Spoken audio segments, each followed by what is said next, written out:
In this video, we'll show you how to close a Trade Republic account step by step, and what you need to do before permanently closing it. The first thing we need to do is open the Trade Republic app and sign into our account. Once we're inside, we'll go to the Profile or Settings section, where we'll find the different options related to our account. Before requesting the closure, it's very important to make sure that we don't have any pending balance, active investments, or transactions in progress. If we have stocks, ETFs, or other investments in our portfolio, we'll need to manage those positions before we can close the account.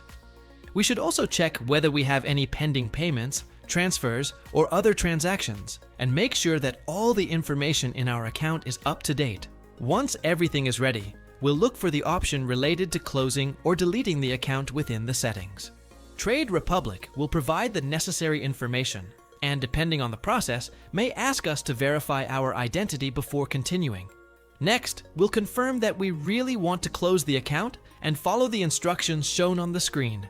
It's recommended to carefully read all the information before confirming, especially if we still have investments or any remaining balance. And that's it. As you can see, closing a Trade Republic account is a fairly simple process.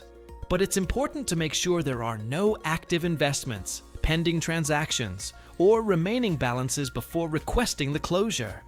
If you found this video helpful, don't forget to subscribe to the channel and leave a like for more step-by-step tutorials.